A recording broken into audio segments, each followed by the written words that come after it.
सबको राधे राधे। जय श्री कृष्णा। 32वां अध्याय है कार्तिक महात्म्य का। इसमें यमराज की आज्ञा से प्रेतपति द्वारा धनेश्वर को नरकों के दर्शन कराना हुआ है। श्री कृष्ण बोले, हे प्रिय, यमराज की आज्ञा मानकर प्रेतपति ने धनेश्वर को ले जाकर नरक दिखाए और बोला, हे धनेश्वर, तुम इस प्रकार भयंकर घोर नरकों को देखो, जहाँ पापी मनुष्य को यमदूतों द्वारा कठोर यातना दी जाती है। यह तप्त बालक घोर नरक है। इसमें शरीर जल जाने पर पापी लोग चिल्लाते रहते हैं। भोजन के समय आए हुए भूखे अभ्यागतों को जो सत्कार नहीं किया करते, वे यहाँ पकाए जाते हैं। गुरु, अग्नि, गो, ब्राह्मण, वेद और क्षत्रिय, इनके जो लात मारते हैं, उनके पैर जलाए जाते हैं। इस नरक के 6 भेद हैं जो अनेक प्रकार के पापों से मिलते हैं। ये दूसरा अंधताम्रिक नामक नरक है। सुई के समान भयंकर मुख वाले कीड़ों से पापी मनुष्यों के शरीर यहाँ काटे जा रहे हैं। ये भी 6 प्रकार के हैं। दूसरे का मर्म भेद करने वाले पापियों के मांस को कुत्ते और गिद्ध खा रहे हैं। तीसरा यह कर्कच नामक भयंकर नरक है। यहाँ पापी आरों से चीरे जाते हैं। यह कर्कच नरक भी 80 पत्र वर्ण वाले भेदों से 6 प्रकार का है। इसमें वे मनुष्य हैं जो स्त्री, पुरुष एवं पुत्र आदि का वियोग कराते हैं, और जो प्रिय वस्तु है उनसे जो वियोग कराते हैं, वे भी मनुष्य यहाँ पकाए जाते हैं। ये अर्गलाखे नामक चौथा नरक है। यहाँ पापी तलवार से काटे जाते हैं और भेड़ियों से खाए जाते हैं। भेड़िए इन्हें खाए जाते हैं। ऐसे पापी लोग यहाँ पुकार रहे हैं। अनेक प्रकार की फांसियों से बांधकर यम के दूत धमका रहे हैं। इससे भी 6 भेद हैं। 5वां कुटसाल्मिक नामक नरक है। इसमें अंगारे के समान सेमल के कांटे हैं, जो प्राय स्त्री से रति, दूसरे से बैर करता है, पर निंदक और दूसरे के द्रव्य को हरण करते हैं। वे मनुष्य 6 प्रकार के कष्टों से पकाए जाते हैं। ये गलवन नामक छठा नरक, इसमें लोहू पी भरी है। इसे देखो, इसमें पापी नीचे मुंह करके लटकाए जाते हैं। जो अभक्ष वस्तुओं को खाते हैं और जो दूसरे की निंदा और चुगली करते हैं, वे मारे पीटे जाते हैं, पर भयंकर शब्द करते हैं।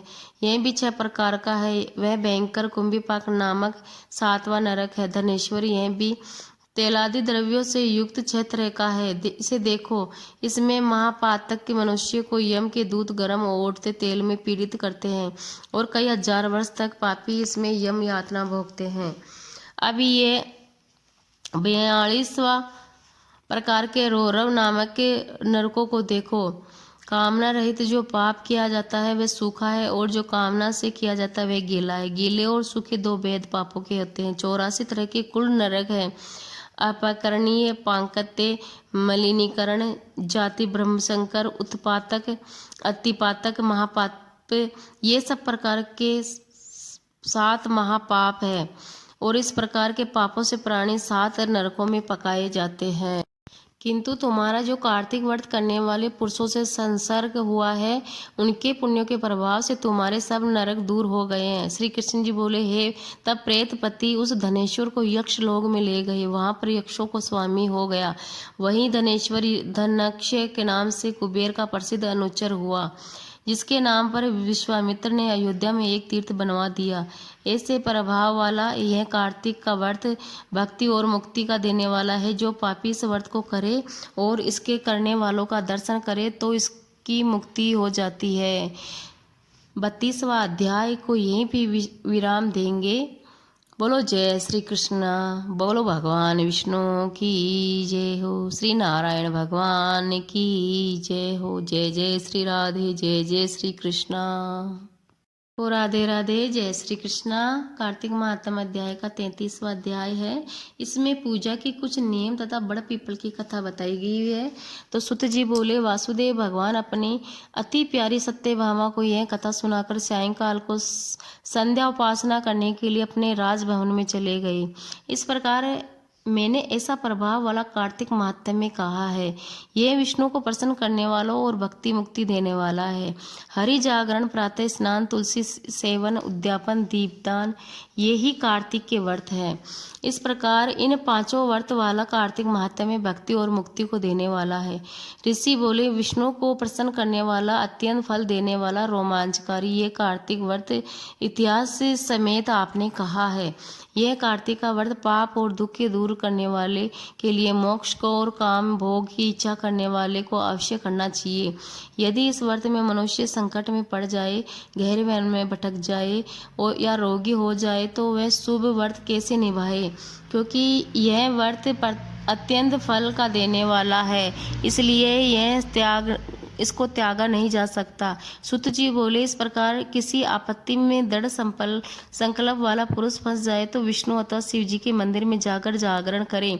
यदि यह मंदिर न हो तो किसी और देवता के स्थान पर जाकर करे।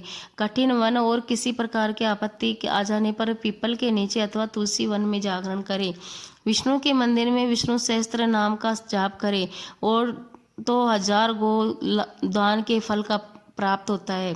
बाजा बजाने वालों को वाजपेयी यज्ञ और भगवान को आगे नाचने वाले को सब तीर्थों के स्नान का फल मिलता है। जो मनुष्य आपत्ति में हो और उसे कहीं भी जल न मिले और अथवा रोगी हो तो विष्णु के नाम से मार्जन करे। तो व्रती उद्यापन विधि को न कर सके तो व्रत के पूर्ण करने के लिए ब्राह्मणों को भोजन कराए। ब्राह्मण पृथ्वी पर देव स्वरूप है, इसलिए ब्राह्मण को भोजन कराने से तृप्त करने पर विष्णु सदा प्रसन्न रहते हैं।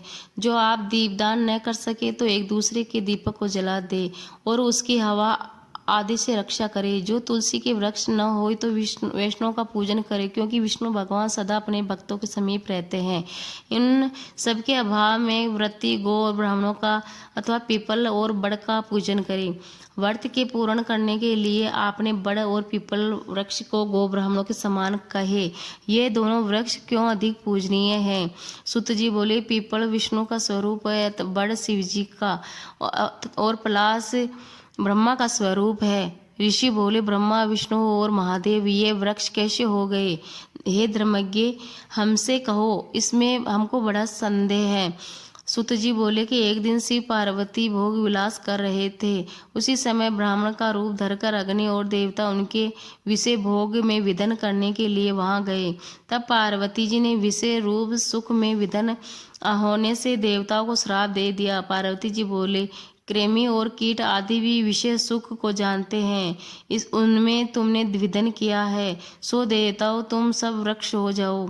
सुत जी बोले, इस प्रकार पार्वती जी के कुपित श्राप से सब देवता वृक्ष हो गए। हे मुनीश्वरों, तभी से विष्णु और महादेव भी पीपल और बड़ हो गए। पीपल को शनिवार के दिन ही स्पर्श करे और किसी दिन नहीं करना चाहिए। बोलो भगवान भोलेनाथ की जय, भगवान विष्णु की जय। 33वां अध्याय को यहीं पे विराम देंगे। जय श्री कृष्णा। हर हर महादेव।